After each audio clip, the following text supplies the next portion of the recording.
नमस्कार मित्रांनो, लाडकी बहीण योजनेच्या नवीन व्हिडिओमध्ये आपल्या सगळ्यांचं स्वागत आहे. मित्रांनो, शासनाकडून महिलांना काही तातडीच्या सूचना सुद्धा दिलेल्या आहेत. याबद्दलच्या संपूर्ण माहिती आपण या व्हिडिओमध्ये पाहणार आहोत. हे बघा, हा व्हिडिओ खूप इम्पॉर्टंट होणार आहे. याच्यामध्ये ज्या काही मी सूचना देत आहे त्या खूप महत्त्वाच्या सूचना असतील, तर व्हिडिओला शेवटपर्यंत बघा, कारण हा व्हिडिओ तुमच्यासाठी महत्त्वपूर्ण असणारच आहे.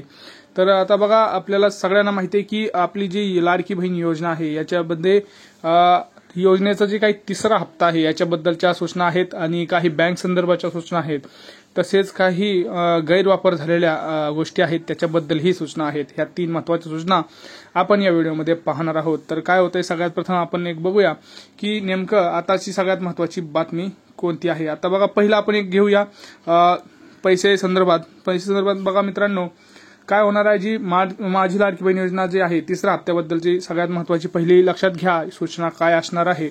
तर ज्या पात्र महिलांना अजून पैसे मिळेल नाहीत, अशा महिलांच्या बँक खात्यात आधार कार्ड लिंक असणं आवश्यक आहे आणि त्या महिलांच्या खात्यातच हे पैसे जमा होणार आहेत. तर डीबीटी हा एनेबल असणं खूप गरजेचं आहे मित्रांनो. कारण काय होतंय, खूप जणांचं पैशाचं खूप प्रॉब्लेम येत आहे सध्या, कारण पैशाबाबतची अपडेट सगळ्यांना माहिती आहे की त्याचं जे डीबीटी एनेबल नाहीये त्याच्यामुळे खूप जणांचे पैसे नाहीत येत आता सध्या, आणि त्याची वेळ सुद्धा तुम्हाला माहिती सगळ्यांना की कधी येणार आहेत काय.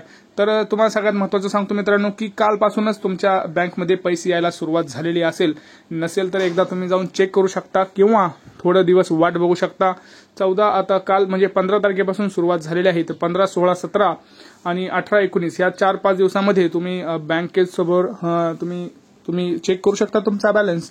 तर ह्या 4-5 दिवसांमध्येच तुम्हाला पैसे येऊन जातील. पण सगळ्यात महत्त्वाचं काय, तर मित्रांनो, सर्वप्रथम पहिलं अक्षर तुम्हाला पहिलं काम करायचं आहे की तुमचं डीबीटी एनेबल आहे का हे बघावं लागेल.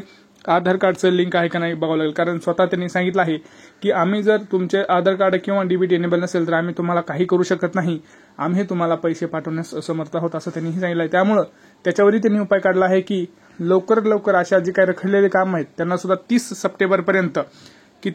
सप्टेंबरपर्यंत या सगळ्या गोष्टींना लवकरात लवकर प्रतिबंध घालण्याचा प्रयत्न करावा असं त्यांनी सांगितलं आहे. आणि पुढचं म्हणजे लक्षात घ्या, ज्या महिलांचं पैसे सुद्धा आता कापलेले आहेत तर त्यांची सुद्धा काही घाबरण्याची गरज नाही.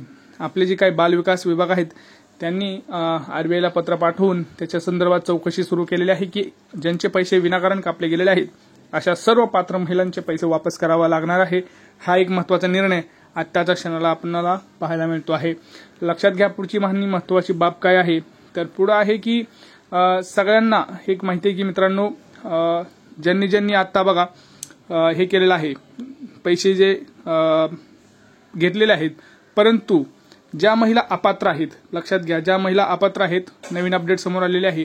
कारण खूप सारे घोटाळे पण होत आहेत. तुम्हाला माहिती आहे, एक आपल्याला सगळ्यांना माहित असेल की 30 फॉर्म एकाच व्यक्तीने भरून त्याच्यामध्ये जवळपास 90,000चा घपला या योजनेमध्ये केलेला आहे. तर हा कुठंतरी आळा घालण्यासाठी सरकारने काय केलेलं आहे की जे काही ज्या महिला अपात्र आहेत त्यांची सुद्धा चौकशी सुरू करणार आहेत. आणि ज्या महिलांकडून ज्यांची अपात्र आहेत अशा महिलांची सुद्धा पुढे त्यांना प्रॉब्लेम होऊ शकतो, हे लक्षात घ्यायचे. कारण ह्याच्यामुळं पुढे प्रॉब्लेम होऊ नयेत आणि योजना जी काही पात्र लाभार्थी आहेत ह्यांनाच मिळावी असं यांचं धोरण आहे याच्या मागचं. आणि पुढचं सगळ्यात महत्त्वाचं म्हणजे काय, ज्यांच्याकडे अजूनही पैसे गेले नाहीत तर यांच्या घरोघरी जाऊन यांनी काय करत आहेत, अभियान राबवत आहेत मित्रांनो की ज्यांना पैसे नाही मिळालेत त्यांच्या घरी त्यांचे जे काही कार्यकर्ते आहेत ते जातील आणि दररोज